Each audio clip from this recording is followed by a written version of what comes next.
الحمد لله رب العالمين صلى الله وسلم وبارك على نبينا محمد وعلى آله وصحبه أجمعين وأشهد أن لا إله إلا الله وحده لا شريك له وأشهد أن محمدا عبد الله ورسوله أما بعد فهذا اليوم هو 17 من شهر ذي الحجة عام 1435 من هجرة النبي صلى الله عليه وسلم ندخل إن شاء الله تعالى في الدرس 29 من كتاب الفصول في سيرة الرسول صلى الله عليه وسلم العلامة ابن كثير رحمه الله.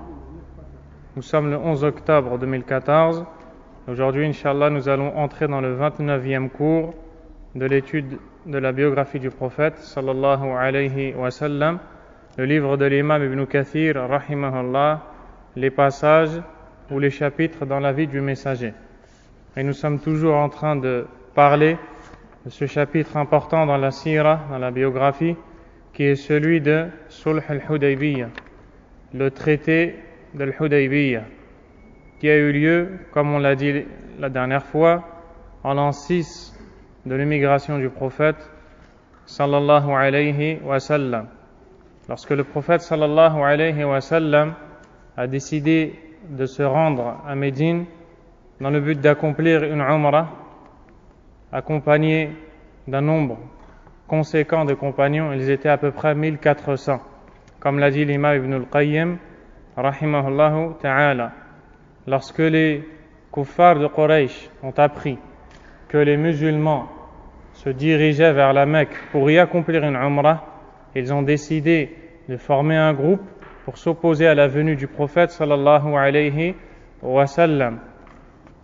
Et c'est dans ce cadre qu'ils ont réuni avec eux certaines des tribus avoisinantes de la ville de Mecca et ont formé un groupe à la tête duquel était Khalid ibn al-Walid radiyallahu anhu, qui à l'époque n'était pas encore musulman. Il était ennemi du prophète sallallahu alayhi wa sallam, jusqu'à arriver à un point, le prophète alayhi salatu wa sallam a décidé de prendre un autre chemin afin de tromper Khalid ibn al-Walid radiyallahu anhu. Puis les musulmans se sont arrêtés à ce point d'eau qui s'appelle Hudaybiyah, d'où le nom de cet endroit et de cette étape de la vie du prophète sallallahu alayhi wa sallam. Une fois arrêté à cet endroit, on a vu que le prophète sallallahu alayhi wa sallam recevait des émissaires de Mecca, de Quraysh, qui essayaient de le dissuader de venir à la Mecque. Et le prophète sallallahu alayhi wa sallam, accompagné de ses sahaba radiyallahu anhum, leur expliquait qu'il n'était pas venu ni pour le combat et ni pour la guerre, alayhi salatu wa salam. Et puis, ces émissaires n'ont cessé de faire les va-et-vient entre Quraysh et le prophète, sallallahu alayhi wa sallam, jusqu'au dernier émissaire qui était Suhayl ibn Amr, envoyé par Quraysh. Et quand le prophète, sallallahu alayhi wa sallam, l'a vu arriver, il a dit à ses compagnons, قَدْ سَهُلَ عَلَيْكُمْ مِنْ أَمْرِكُمْ تَفَاءَلَ بِاسْمِهِ. Il a fait preuve d'optimisme en utilisant le sens de son nom, car Suhayl vient de Sahl, qui veut dire simple ou facile. Et quand il a vu Suhayl arriver, il a dit à ses compagnons, votre situation va se faciliter, c'est-à-dire que la négociation avec lui sera plus facile. Et on a vu que le prophète alayhi salatu wa salam a dit, walakin yu'jibuni al-fa'al, mais l'optimisme me plaît. Et les savants ont donné des exemples parmi lesquels, lorsqu'une personne est malade et qu'elle voit un homme qui passe devant elle, cet homme est interpellé et il s'appelle Salim. Et à la base, Salim, c'est celui qui est sain dans son corps, il est en bonne santé. Il peut dire, Inch'Allah, c'est un signe qu'Allah Azza wa Jal va guérir. C'est ça ce qu'on appelle al-fa'al. Il y a un chapitre dans Kitab al-Tawhid qui traite de cela. Et donc, le prophète alayhi salatu wa salam s'est mis d'accord avec lui et il a contracté un traité où il s'y trouvait des clauses qu'il devait respecter, sallallahu alayhi wa sallam, parmi lesquelles le fait que les musulmans qui fuiraient la Mecque pour rejoindre les croyants de Médine devraient être rendus aux kuffars de Mecca. Et en apparence, si, comme on l'a dit la dernière fois, on juge avec nos sentiments et nos passions, on va dire que c'est une chose qui est inacceptable. Et c'est l'agissement de beaucoup de musulmans aujourd'hui, qui n'agissent pas avec les textes, mais qui œuvrent selon ce que leurs passions, leurs envies leur dictent. Et donc, il y avait aussi parmi ces clauses à respecter que si un musulman part de Médine pour se rendre à la Mecque et qu'il y est constitué captif par les kuffars de Mecca, les musulmans n'ont pas le droit de le réclamer. Subhanallah, imaginez-vous un peu cette situation. Et d'autres clauses encore. Le prophète sallallahu alayhi wa sallam a accepté. Certains des compagnons ont voulu comprendre pourquoi est-ce que on devait agir ainsi. Notamment Omar ibn al-Khattab radiyallahu anhu, qui a dit aux compagnons: ne sommes-nous pas nous les croyants et eux les mécréants, eux les associateurs? Si, a répondu Abu Bakr radiyallahu anhu, mais ce qui sort de la bouche du prophète sallallahu alayhi wa sallam n'est que vérité, il faut s'y soumettre. Et donc, il a éduqué la communauté radiyallahu anhu à se soumettre aux ordres du prophète sallallahu alayhi wa sallam. On a vu qu'il va découler de ce traité un grand bienfait qui viendra aux musulmans, puisqu'en vérité, ça sera une préparation pour la conquête de Khaybar et la conquête de la Mecque et d'autres biens qu'Allah Azza wa Jalla a cités. Ensuite, le prophète alayhi salatu wassalam a envoyé Uthman ibn Affan radiyallahu anhu pendant cette négociation à la Mecque pour essayer de convaincre les gens de Quraysh qu'il fallait laisser les croyants venir car ils n'étaient pas venus ni pour combattre ni pour attaquer. Et c'est la partie que nous allons lire incha'Allah ta'ala. قال ابن كثير رحمه الله: وقد كان صلى الله عليه وسلم قبل وقوع هذا الصلح بعث عثمان بن عفان رضي الله عنه إلى أهل مكة يعلمهم أنه لم يجئ لقتال أحد وإنما جاء معتمرا. فكان من سيادة عثمان رضي الله عنه أنه عرض عليه المشركون الطواف بالبيت فأبى عليهم وقال: لا أطوف بها قبل رسول الله صلى الله عليه وسلم. ولم يرجع عثمان رضي الله عنه حتى بلغه صلى الله عليه وسلم أنه قد قتل عثمان، فحمي لذلك رسول الله صلى الله عليه وسلم، ثم دعا أصحابه إلى البيعة على القتال، فبايعوه تحت شجرة هناك وكانت سمرة. وكان عدة من بايعه هناك جملة من قدمنا أنه خرج معه إلى الحديبية إلا الجد بن قيس، فإنه كان قد استتر ببعير له نفاقا منه وخذلانا، وإلا أبا سريحة حذيفة بن أسد فإنه شاهد الحديبية، وقيل إنه لم يبايع وقيل بل بايع. وكان أول من بايع يومئذ أبو سنان وهب بن محصن أخو عكاشة بن محصن، وقيل ابنه سنان ابن أبي سنان. Ibn Kathir rahimahullah ta'ala va maintenant nous citer ce qui s'est passé suite à l'envoi de Uthman radiyallahu anhu en tant qu'annonciateur envers le peuple de Quraysh qui ne sont venus ni pour combattre ni pour attaquer.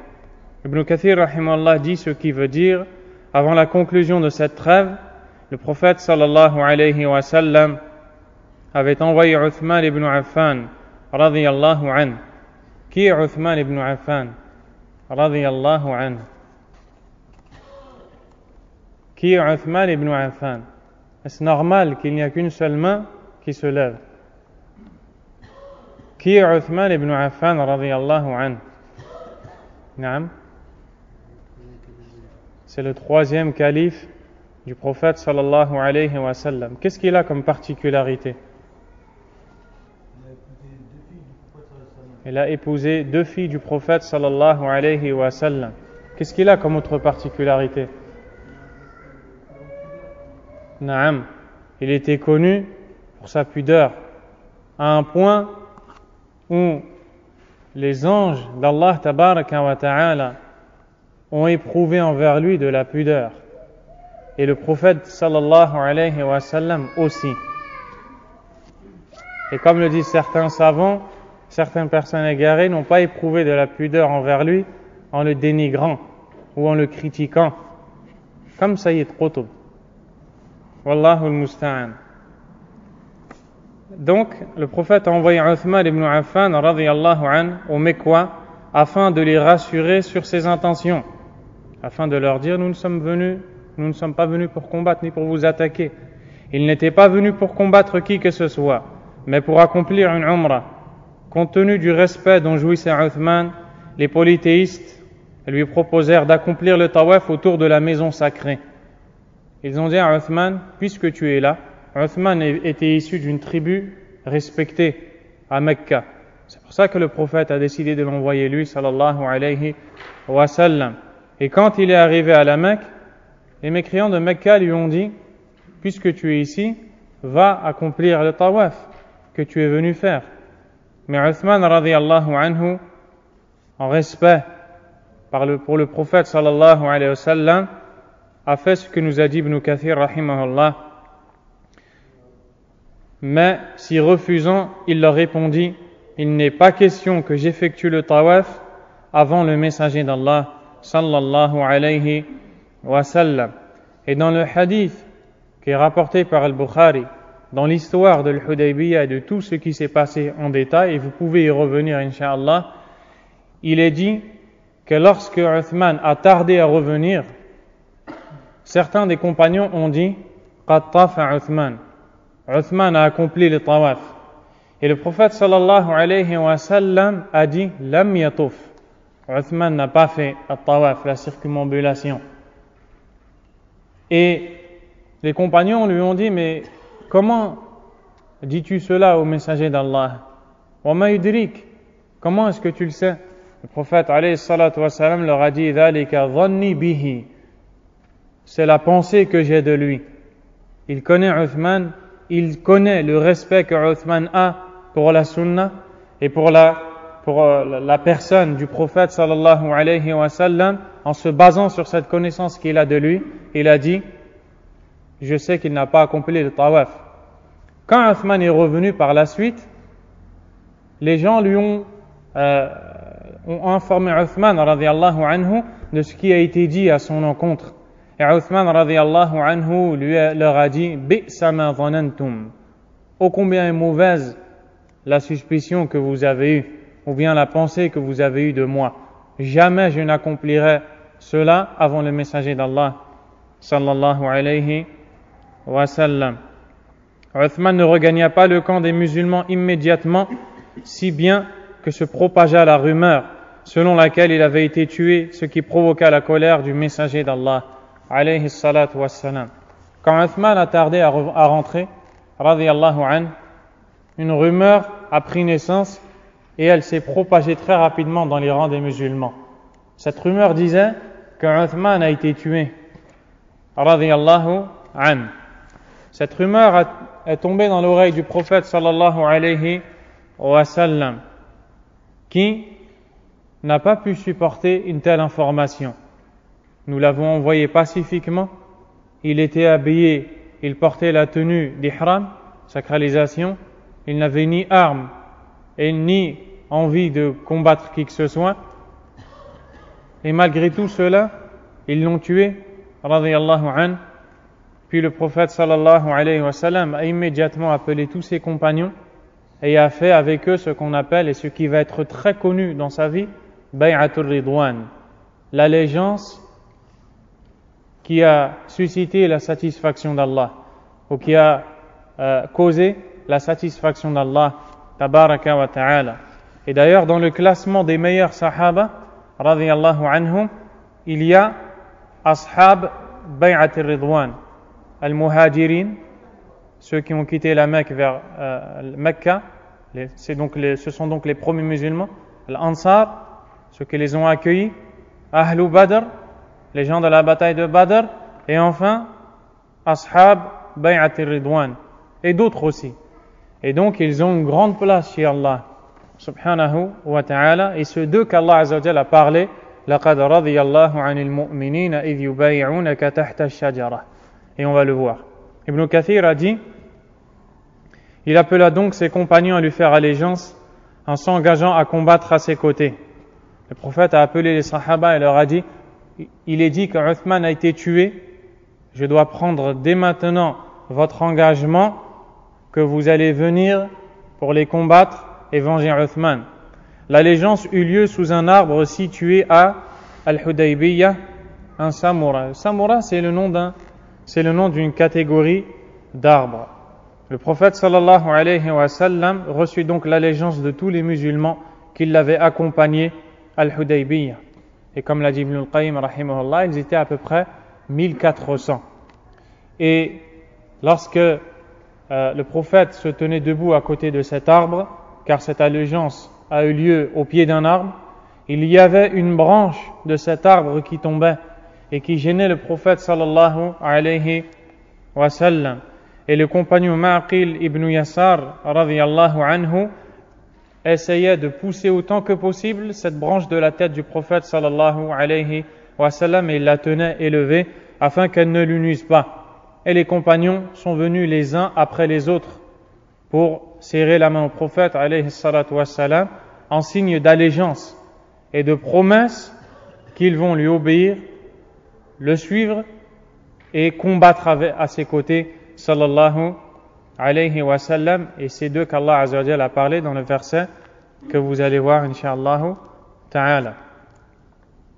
Le prophète reçut donc l'allégeance sallallahu alayhi wa sallam de tous les musulmans qui l'avaient accompagné à Al-Hudaybiyah, à l'exception de Al-Judd ibn Qais, qui marque son hypocrisie et de sa traîtrise, marqué de son hypocrisie et de sa traîtrise, s'était dissimulé derrière son chameau. On a vu à plusieurs reprises que souvent dans les expéditions militaires, il y avait des hypocrites qui montraient en apparence la participation avec les compagnons, avec le prophète, alayhi salatu wa salam, mais qui en vérité étaient mécréants. Et ils attendaient la première occasion qui se présentait à eux pour quitter les rangs des musulmans et rentrer. Parmi lesquels cet homme-là. Quant à Abu Sariha, Hudayfa ibn Usayd, qui était bien présent à Al-Hudaybiyah, certains affirment qu'il fit allégeance alors que d'autres prétendent le contraire. Le premier musulman à prêter serment d'allégeance fut, selon certains, Abu Sinan Wahb ibn Mihsan, le frère de Ukasha ibn Mihsan. Ukasha ibn Mihsan, radiyallahu anhu, est connu pour une chose dans un hadith. Est-ce que l'un d'entre vous peut le dire? Vous suivez Kitab al-Tawhid? Il y a un passage où il est dit que il existe des gens de la communauté qui entreront au paradis sans être jugés ni châtiés. Naam.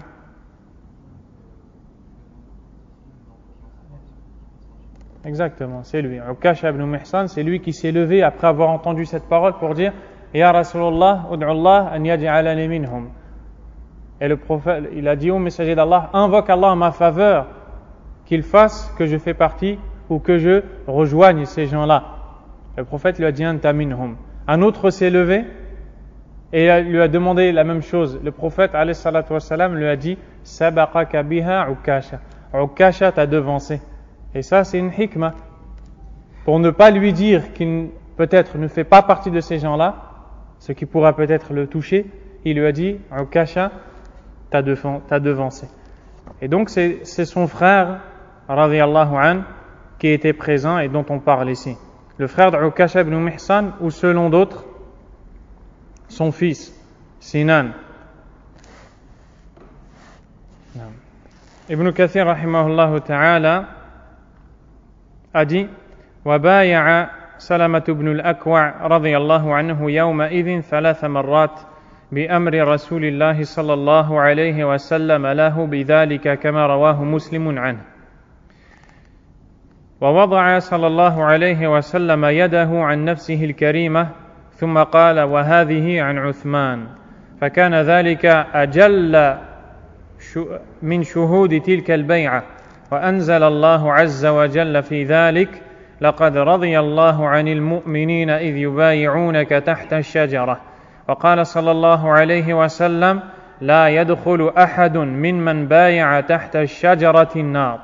الله أكبر. فهذه هي بيعة الرضوان. Ibn Kathir dit ce qui veut dire Salamat ibn al-Akwa', comme le rapporte Muslim radiyallahu an ou rahimahullah, fit quant à lui allégeance par 3 fois, obéissant ainsi au messager d'Allah sallallahu alayhi wa sallam. L'imam Muslim rapporte que quand Salama ibn al-Akwa' radiyallahu an, qui était connu pour, on l'a dit au dernier cours et même à celui d'avant, il courait très vite, plus vite que les chevaux, et c'est lui qui a rattrapé quelqu'un parmi les kuffars qui a pris la fuite. Salama ibn al-Akwa' radiyallahu anhu a prêté allégeance 3 fois au prophète sallallahu alayhi wa sallam. Et c'est le prophète qui lui a demandé. La première fois, il s'est présenté à lui et lui a serré la main. Ensuite, une foule de gens est venue prêter allégeance au prophète alayhi salatu wa sallam. Au milieu, le prophète l'a appelé et lui a dit Ta'al bayi', viens et prête allégeance. Puis à la fin, le prophète l'a réappelé et lui a demandé encore une fois de prêter allégeance. Radiyallahu an. Et sans aucun doute, ça montre le mérite que ce compagnon a et combien il est aimé du prophète sallallahu alayhi wa sallam. Puis le prophète sallallahu alayhi wa sallam posa l'une de ses mains sur l'autre en disant et ceci est pour Uthman. Pourquoi? Uthman n'était pas là, mais il connaît Uthman. Il sait que si Uthman était présent, il n'aurait pas hésité à prêter allégeance au prophète sallallahu alayhi wa sallam. Il a donc pris une main et avec laquelle il a serré sa deuxième main, sallallahu alayhi wa sallam, comme pour dire Uthman n'est pas là, mais à travers ce geste, ce symbole, c'est Uthman qui me prête allégeance. Or, par ce geste, Uthman radiyallahu anhu fut plus honoré que s'il avait lui-même participé à cette allégeance, à propos de laquelle Allah tabaraka wa ta'ala révéla ces versets. Ça, c'est la traduction du verset.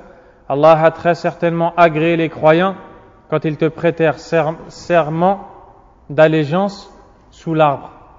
Et c'est donc pour cela qu'on appelle cette allégeance Bay'atul Ridwan ou Bay'at al-Shajara, l'allégeance qui a causé la satisfaction d'Allah, ou bien l'allégeance de l'arbre, c'est-à-dire l'allégeance qui a eu lieu sous l'arbre.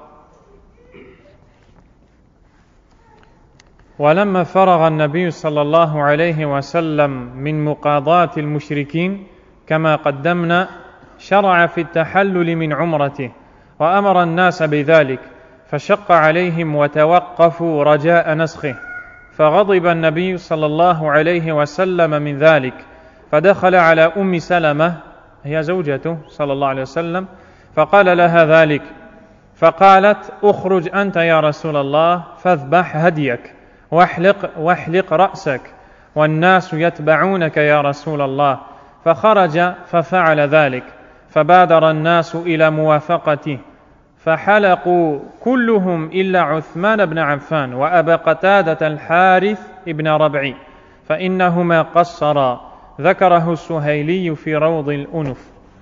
Ibn Kathir rahimahullah ta'ala va nous parler de ce qui s'est passé une fois que le prophète alayhi salatu wassalam a achevé le traité ou a conclu avec eux ce pacte et s'est engagé à respecter ses clauses. Il fallait qu'il sorte de l'état de sacralisation car il était venu pour accomplir une umrah. Et celui qui va accomplir une umrah entre en ihram. Il porte les vêtements de sacralisation, il dit labbaik Allahumma umrah et il ne cesse de répéter la formule dite at-talbiya pour se diriger vers Mecca. Pendant cet état qui est appelé sacralisation, ihram, des choses sont interdites, qui sont citées dans les livres dans ce sujet. Donc, le prophète alayhi salatu wassalam devait quitter cet état et en sortir. Et pour ce faire, il s'est arrêté et a demandé à ses compagnons de quitter l'ihram et d'en sortir. Et regardez la réaction des compagnons. Le messager d'Allah sallallahu alayhi wa sallam a dit: aucun de ceux qui prêtèrent serment d'allégeance sous l'arbre n'entrera en enfer. Cette allégeance fut appelée l'allégeance d'Ar-Ridwan, après avoir conclu la trêve avec les polythéistes. Comme nous l'avons vu précédemment, le prophète sallallahu alayhi wa sallam ordonna aux musulmans de se désacraliser. Il fallait qu'ils se coupent les cheveux, et avec cet acte, ils seraient considérés comme désacralisés. Mais ils ne purent s'y résoudre et marquèrent un temps d'arrêt. Donc ils n'ont pas obéi directement. Certains pourraient dire ils ont désobéi. Non, ils n'ont pas désobéi. Comme le dit Cheikh Abdul Razzaq, hafidahullah, ils n'ont pas désobéi. Mais en vérité, la raison pour laquelle ils n'ont pas répondu rapidement à son appel, c'est qu'ils espéraient tellement que cet ordre soit abrogé et donc annulé. Ils voulaient accomplir cette umrah pour laquelle ils étaient arrivés jusqu'ici, le Hudaybiyah. Ils ne voulaient pas désobéir au prophète, alayhi salatu wassalam, mais ils voulaient aller avec lui, accomplir la umrah. Ils espéraient que Allah tabaraka wa ta'ala légifère la poursuite de cet acte. C'est pour ça qu'ils ont mis du temps. Et dans le hadith qui est rapporté par le Bukhari, le prophète sallallahu alayhi wa sallam leur a dit: rasez vos cheveux et sacrifiez vos bêtes. Et eux n'ont pas répondu. Le prophète alayhi salatu wa sallam a été touché par une tristesse du fait que les compagnons n'ont pas répondu immédiatement à son appel. Qu'est-ce qu'il a fait? Il est retourné chez lui demander conseil à son épouse. Il dit: mais ils ne purent s'y résoudre et marquèrent un temps d'arrêt dans l'espoir que ce commandement soit abrogé. Irrité, le prophète sallallahu alayhi wa sallam alla trouver Salama, son épouse, en se plaignant de l'attitude de ses compagnons. Il est rentré chez lui et a dit à son épouse que ses compagnons ne lui ont pas obéi, ce n'est pas de leur habitude, c'est une chose étonnante. Et sa femme lui a dit, c'est que nous dit Ibn Kathir, rahimahullah, elle lui recommanda d'agir ainsi: sors ô messager d'Allah, puis immole ton sacrifice et fais-toi raser la tête, les gens t'imiteront. Le prophète alayhi salatu wa salam est donc sorti de chez son épouse Salama et il s'est mis devant ses compagnons, il a sacrifié sa bête et rasé sa tête. Et quand les compagnons l'ont vu agir, immédiatement ils l'ont suivi sallallahu alayhi wa sallam. Il sortit et suivit les recommandations Salama, rapidement imitées par les musulmans.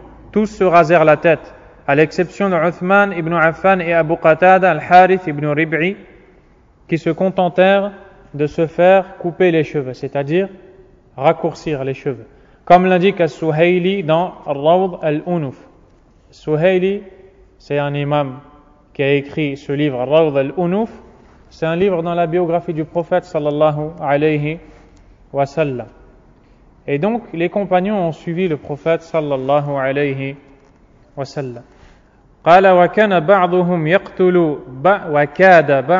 يقتل بعضا غما لأنهم يرون المشركين قد ألزموهم بشروط كما أحبوا أي كما أحب المشركون وأجابهم صلى الله عليه وسلم إليها وهذا من فرط شجاعتهم رضي الله عنهم وحرصهم على نصر الإسلام ولكن الله عز وجل أعلم بحقائق الأمور ومصالحها منهم ولهذا لما انصرف صلى الله عليه وسلم راجعا إلى المدينة أنزل الله عز وجل عليه سورة الفتح بكمالها في ذلك وقال عبد الله بن مسعود رضي الله عنه إنكم تعدون الفتح فتح مكة وإنما كنا نعده فتح الحديبية وصدق رضي الله عنه فإن الله سبحانه جعل هذه السبب في فتح مكة كما سنذكره بعد إن شاء الله تعالى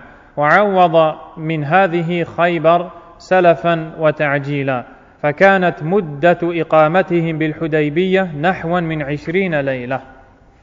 Ibn Kathir rahimahullah ta'ala conclut ce chapitre en disant: ce jour-là, les musulmans, considérant que les polythéistes leur avaient imposé toutes leurs conditions, faillirent s'entretuer de dépit.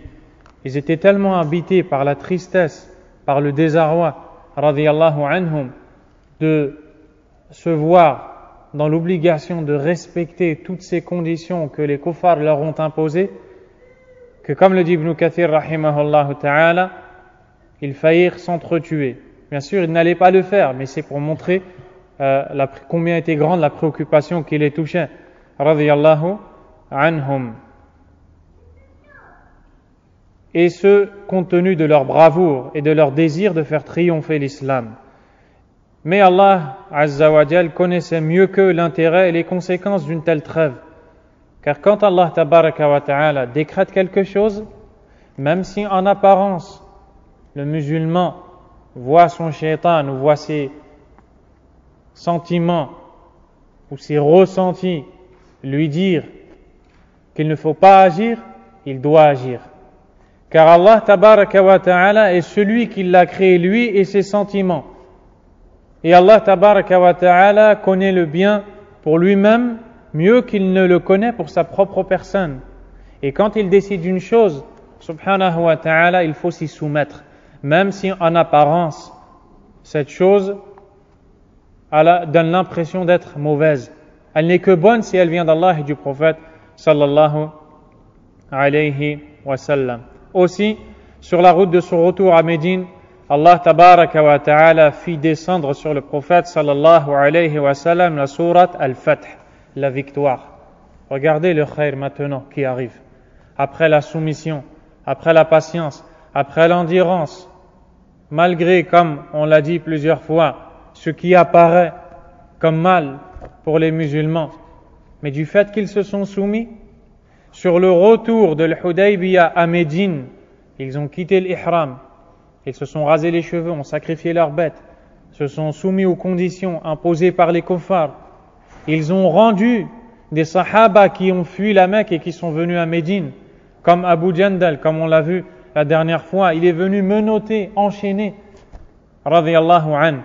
Il est arrivé à Médine, quand il est arrivé, il a vu les compagnons al-Hudaybiyah, il s'est jeté par terre devant eux et leur a dit: sauvez-moi. Et les kuffars sont venus derrière eux, et Suhayl ibn Amr, qui avait contracté le pacte avec le prophète sallallahu alayhi wa sallam, lui a dit: Hada awwalu man uqadika alayh an taruddah. Voici le premier que je te demande de me rendre, que je te demande de m'engager à rendre. Et le prophète sallallahu alayhi wa sallam lui a dit: retourne avec eux. Imaginez-vous, subhanallah, en apparence, qu'est-ce que va dire un ignorant? Il ne va dire que du mal à cause de son ignorance.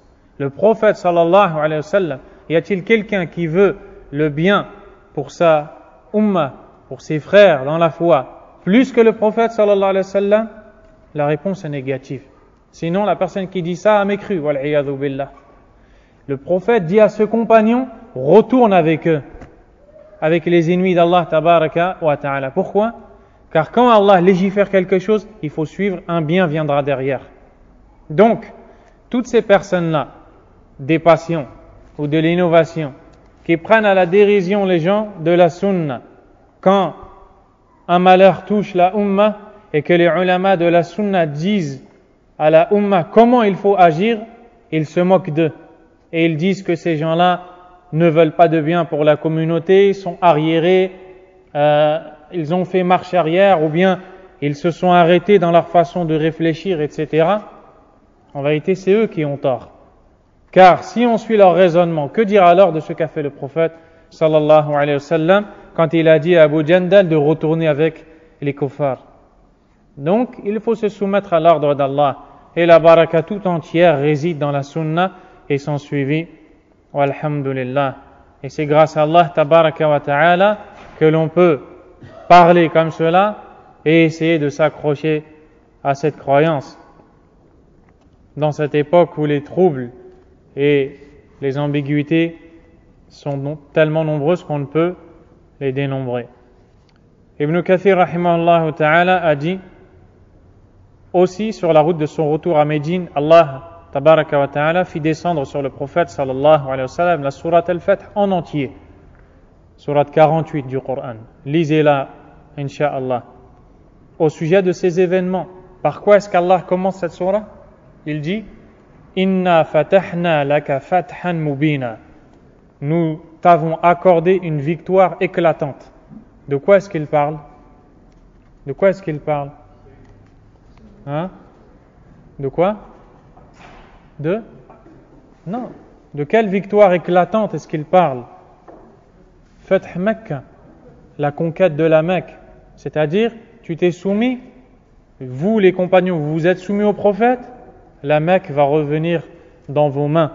Et dans la sourate d'Al-Fath, Allah tabaraka wa ta'ala va parler d'un grand butin, une ghanima, qui va être gagné par les musulmans, qui sera celui de Khaybar. Et après Khaybar, vous allez voir que les musulmans seront tellement riches qu'ils ne sauront même pas quoi faire. Pourquoi? Parce qu'ils se sont soumis.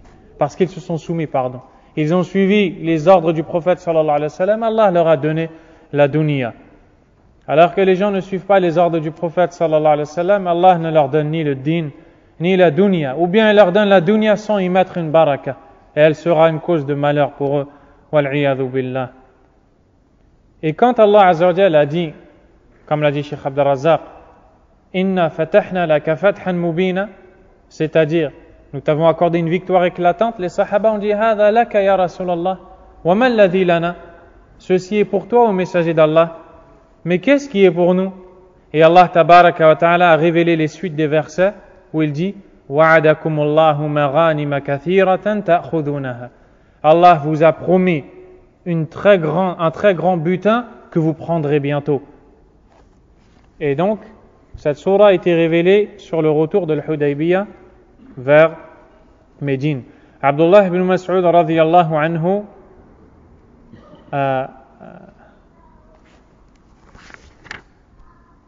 a dit, vous pensez que cette victoire, Al-Fath, est la conquête de la Mecque, alors que nous considérions qu'il s'agissait de la victoire qui constitua la trêve conclue à Al-Hudaybiyah. C'est-à-dire que les compagnons, car comme on a vu la dernière fois, pendant le traité de l'Hudaybiyah, ils se sont mis d'accord pour ne plus combattre pendant 10 ans. Et les compagnons, quand ils ont vu cette clause, ils ont éprouvé une très grande joie. Pourquoi? Car pendant ces 10 ans-là, ils savaient qu'ils pourraient se préparer pour la grande conquête qui est celle de la Mecque. Et donc, c'est ce qui s'est passé. Car les kuffars de Quraysh n'avaient plus le droit de combattre les musulmans et les musulmans ne devaient pas combattre les kuffars de Quraysh. Et pendant ce temps-là, qu'est-ce que le prophète a fait? Il est parti attaquer les Yahoud de Khaybar, les Juifs de Khaybar. Il s'est enrichi et il est parti attaquer certaines tribus qui ne faisaient pas partie de Quraysh. Donc, en termes d'armes, de biens et de moyens, il s'est enrichi. Et aussi, le nombre des musulmans a grandi et ils étaient prêts pour attaquer plus tard la Mecque. Ibn Kathir a dit, Abdullah ibn Mas'ud radiyallahu anhu a dit vrai, car Allah azza wa jal fit de cette trêve la cause de la conquête de la Mecque. Mais nous y reviendrons par la suite si Allah le veut. D'ailleurs, il compensa rapidement les musulmans pour la conquête de Khaybar. Le prophète sallallahu alayhi wa sallam sera resté à Al-Hudaybiyah près de 20 jours. C'est ainsi que l'imam Ibn Kathir a conclu ce chapitre, celui du traité d'Al-Hudaybiyah. Walhamdulillahi Rabbil Alamin. Qala rahimahullah faslun. ولما رجع صلى الله عليه وسلم إلى المدينة أقام بها إلى المحرم من السنة السابعة فخرج في آخره إلى خيبر ونقل عن مالك بن أنس رحمه الله أن فتح خيبر كان في سنة 6 والجمهور على أنها في سنة 7 وأما ابن حزم فعنه أنها في سنة 6 بلا شك وذلك بناء على اصطلاحه وهو أنه يرى أن أول السنين الهجرية شهر ربيع الأول الذي قدم فيه رسول الله صلى الله عليه وسلم إلى المدينة مهاجرا ولكن لم يتابع عليه إذ الجمهور على أن أول التاريخ من محرم تلك السنة. Ibn Kathir rahimahullah va maintenant nous parler de l'expédition de Khaybar et nous dit: de retour à Médine, le prophète sallallahu alayhi wa sallam y demeura jusqu'au mois de Muharram de la 7e année de l'Hégire. Tel est l'avis de la majorité des savants de l'islam. Cheikh Abdurrazzaq al-Abbad hafidhahullah ta'ala a dit: c'est cet avis qui paraît le plus probable. À la fin de ce mois, il marcha sur Khaybar. Donc, on nous parle ici du mois de Muharram de l'an 7 de Al-Hijra. Et l'expédition de l'Hudaybiyah a eu lieu en l'an 6 de la Hijra vers la fin de l'année, le mois de Dhul Qa'dah, ce qui veut dire 2 mois après. Donc le prophète est rentré de l'Hudaybiyah à Médine. Il y est resté près de 2 mois et il a ordonné à ses compagnons de se diriger vers Khaybar où se trouvaient les Juifs afin de les attaquer et prendre leur butin. Ibn Kathir a dit: à la fin de ce mois, il marcha sur Khaybar. En revanche, il est rapporté selon Anas ibn Malik que la conquête de Khaybar eut lieu en l'an 6 de l'Hégire. Quant à Ibn Hazm, rahimahullah, il affirme sans l'ombre d'un doute que cette conquête se déroula en l'an 6 et ce compte tenu du calendrier qu'il s'est fixé. En effet, il considère que le calendrier hégirien débute au mois de Rabi' al-Awwal, mois au cours duquel le prophète sallallahu alayhi wa sallam arriva à Médine. C'est-à-dire qu'Ibn Hazm rahimahullah n'a pas eu la même méthode de calcul des mois lunaires que la majorité des savants qui ont dit l'année lunaire débute au mois de Muharram et s'achève à Dhul Hijjah. Lui a dit non, l'année lunaire débute au mois de Rabi' al-Awwal, celui au cours duquel le prophète est arrivé à Médine sallallahu alayhi wa sallam. Si on prend en considération son calcul que l'année commence au mois de Rabi' al-Awwal, forcément on dira que le mois de Muharram était dans la fin de l'année 6 et non pas dans le début de l'an 7. C'est pour ça qu'Ibn Hazm rahimahullah affirme, et pour lui il n'y a aucun doute sur cela, que cette expédition a eu lieu en l'an, vous suivez, en l'an 6. Naam. Mais la majorité des savants retiennent le contraire et disent, et c'est ce qui est connu d'ailleurs, que le calendrier commence au mois de Muharram et se termine au mois de Dhul Hijjah, celui au cours duquel je vous parle à l'instant même. Toutefois, son avis ne doit pas être pris en compte, c'est Ibn Kathir qui parle, car la majorité des savants de l'islam font débuter le calendrier hégirien au mois de Muharram de cette même année. وكان أول من أرخ بذلك يعلى بن أمية باليمن كما رواه الإمام أحمد بن حنبل عنه بإسناد صحيح إليه وقيل عمر بن الخطاب رضي الله عنه وذلك في سنة 16 أو 10 كما بسط ذلك في موضع آخر. Et comme Ibn Kathir rahimahullah est en train de parler des mois lunaires, il amène cette faïda, ce point à retenir, où il dit: le premier à avoir fait débuter le calendrier hégirien à cette date, c'est-à-dire Muharram, rapporte l'imam Ahmad à travers une chaîne d'authentique, fut Ya'la ibn Umayya au Yémen. Il est dit que c'est lui qui a commencé à compter à partir de ce mois le calendrier lunaire.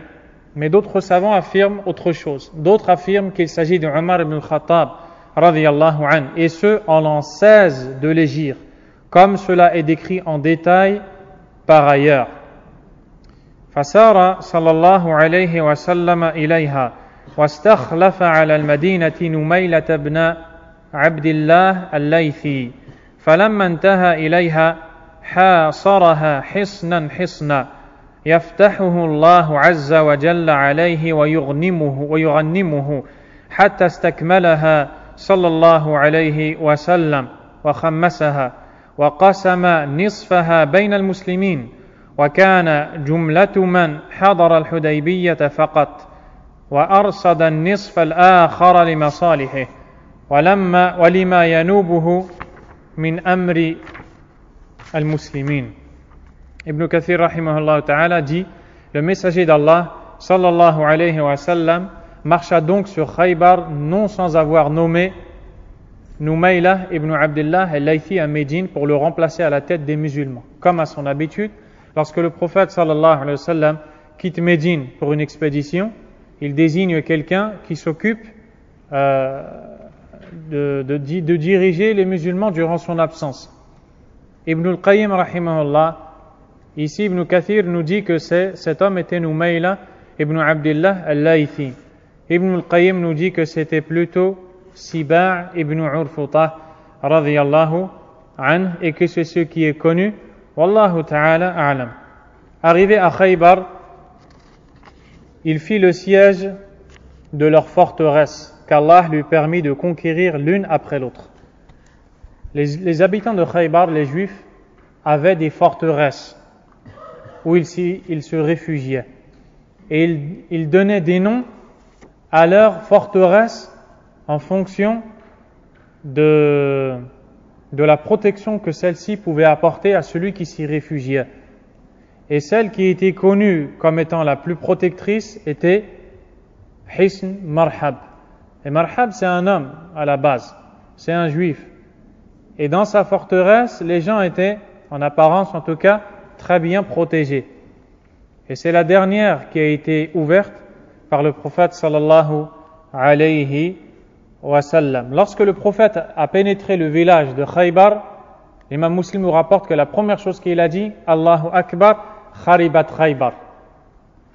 Allah est plus grand que quiconque, Khaybar est détruit.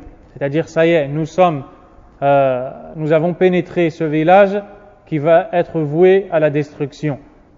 Puis il dit, Inna idha nazalna fi sahati qawmin fasa'a sabahul mundharin.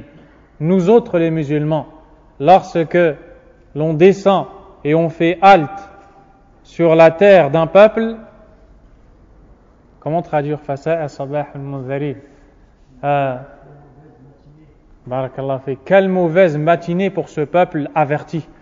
C'est-à-dire que le prophète arrive et lorsqu'il entre dans ce village, forcément Allah tabaraka wa ta'ala bi'idhnillah va lui donner la victoire.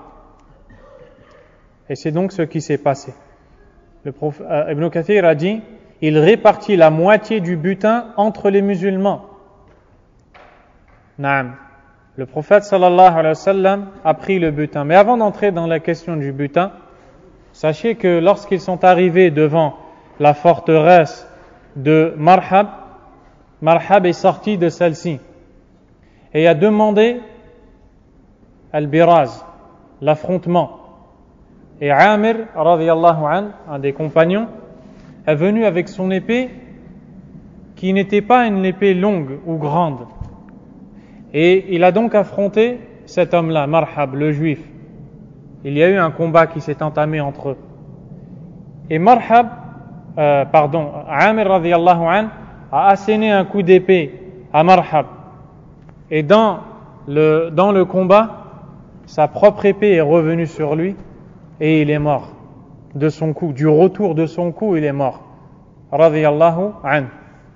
Et donc, cette question a posé problème aux compagnons parce qu'ils se sont dit que que Amir s'est tué et que donc ses actes sont annulés. Pourquoi? Car il a causé sa propre mort et cela est formellement interdit dans l'islam. Et certains ont voulu ne pas prier sur lui. Le prophète sallallahu alayhi wa sallam, ou du moins invoquer Allah en sa faveur. Le prophète sallallahu alayhi wa sallam a dit Bal huwa jahidun mujahid. Au contraire, c'est quelqu'un qui a fourni des efforts, un brave combattant. Radiyallahu anhu. Car il n'a pas il n'a pas causé sa mort volontairement. Au contraire, lui, il ne voulait que tuer celui qui était devant lui, l'ennemi, mais il a causé sa mort. Cheikh Abd al-Razzaq, à ce passage, dit وَمِنَ الْمُوَافَقَاتِ الْعَجِيبَةِ, et parmi les coïncidences très étonnantes, c'est que c'est exactement dans cette bataille, la bataille de Khaybar, qu'il y avait un homme qui était brave dans le combat, et les compagnons l'admiraient. Et ils ont dit, oh, combien est brave cet homme.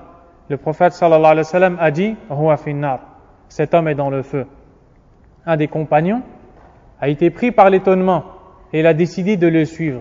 Chose qu'il a faite. Il l'a suivi et il l'a regardé dans les rangs. Effectivement, il combattait de façon très courageuse. Mais un moment est arrivé où il a été blessé par l'ennemi. Il ne supportait plus ses blessures.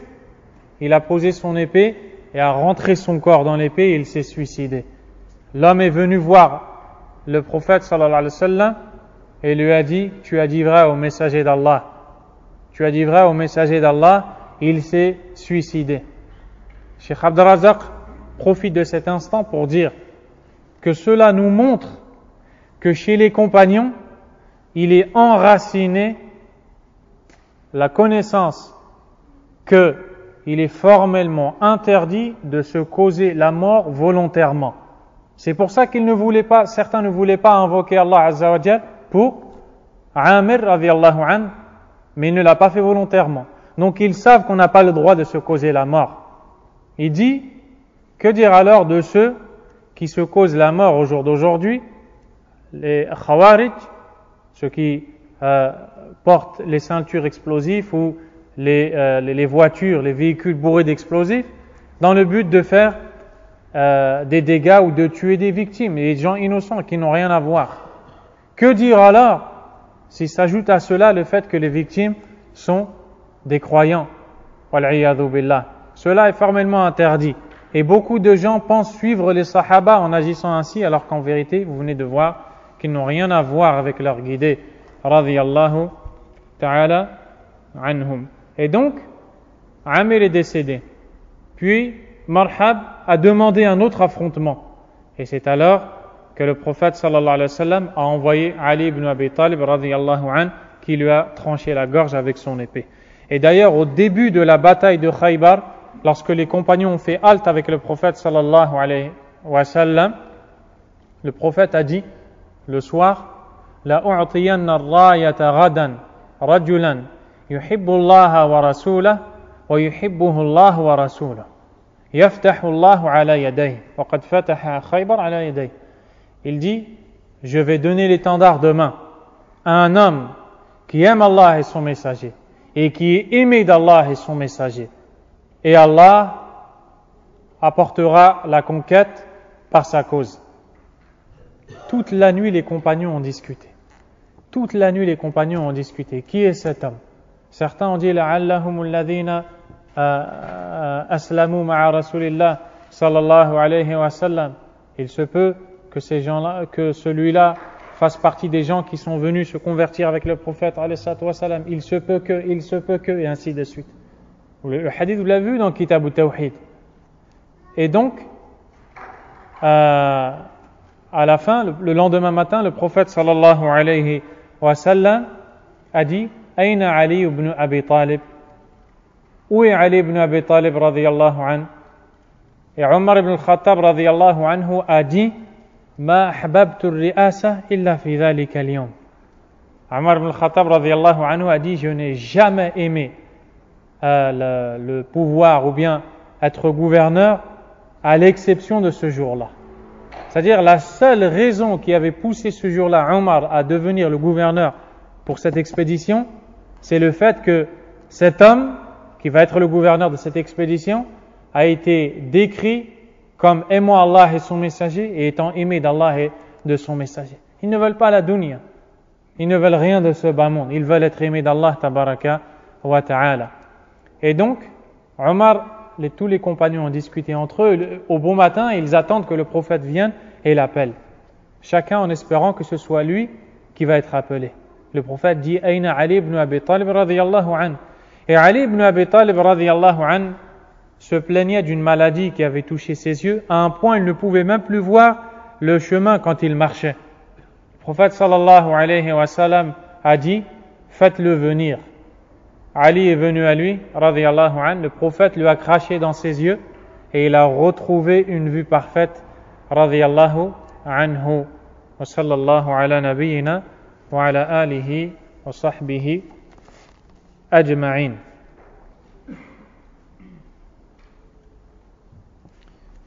Ibn Kathir rahimahullah ta'ala dit, il se réserva l'autre moitié qu'il employa pour ses besoins personnels et dans l'intérêt des musulmans. L'autre moitié, c'est-à-dire la moitié du butin. À leur demande, il permit aux Juifs de Khaybar de continuer à entretenir ses palmeraies et ses champs de céréales. Naam.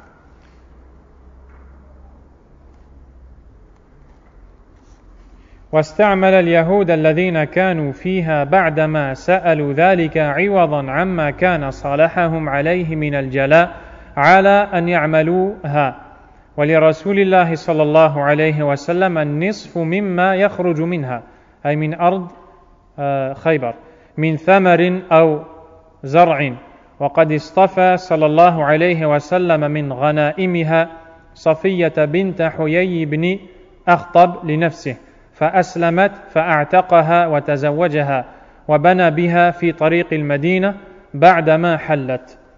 Donc Ibn Kathir rahimahullah continue et dit, il se réserva l'autre moitié qu'il employa pour ses besoins personnels et dans l'intérêt des musulmans. À leur demande, il permit aux Juifs de Khaybar de continuer à entretenir ses palmeraies et ses champs de céréales en échange de la moitié de leur récolte. C'est-à-dire qu'à la base, les Juifs devaient quitter Khaybar. Ce qu'on appelle al-Jala, c'est le fait de les expulser de leurs habitations, de leurs villages. Et les Juifs se sont mis d'accord avec lui et lui ont dit, on te propose en échange de rester chez nous à Khaybar, de cultiver pour toi ces palmeraies. Et les Juifs sont devenus des travailleurs pour le prophète sallallahu alayhi wa sallam et se sont mis à cultiver pour lui les palmeraies et ces champs de céréales en échange de la moitié de leur récolte. Et ils prendraient la moitié. En outre, le messager d'Allah sallallahu alayhi wa sallam, parmi les femmes du butin, choisira Safiya bint Huyay, la fille de Huyay ibn Akhtab, qui se convertira à l'islam. Qui est Huyay ibn Akhtab? Huyay ibn Akhtab est un juif de Banu Nadir, la tribu qui a été chassée aussi par le prophète sallallahu alayhi wa sallam, car il voulait le tuer alors qu'ils avaient un pacte avec lui. Ensuite, Banu Nadir les gens de Banu Nadir ont été voir, et donc parmi eux, Huyay ibn Akhtab a été voir le chef de Bani Qurayza dans la bataille de la tranchée pour le convaincre de rompre son pacte avec le prophète sallallahu alayhi wa sallam, et ils l'ont suivi. Et donc il a été exécuté par le prophète sallallahu alayhi wa sallam dans la vengeance de Banu Qurayza. Sa fille, Safiya bint Huyay, était à Khaybar. Elle faisait partie du butin. Le prophète sallallahu alayhi wa sallam, puisqu'elle était esclave et captive, l'a libérée et ensuite il l'a épousée. Elle est devenue la mère des croyantes, Safiya radiyallahu ta'ala anha. On s'arrête ici, inshallah ta'ala, et on reprend samedi prochain dans la suite. Wallahu a'lam wa sallallahu wa sallam wa baraka ala nabiyyina Muhammadin wa ala alihi wa sahbihi ajma'in. Subhanakallahumma wa bihamdik.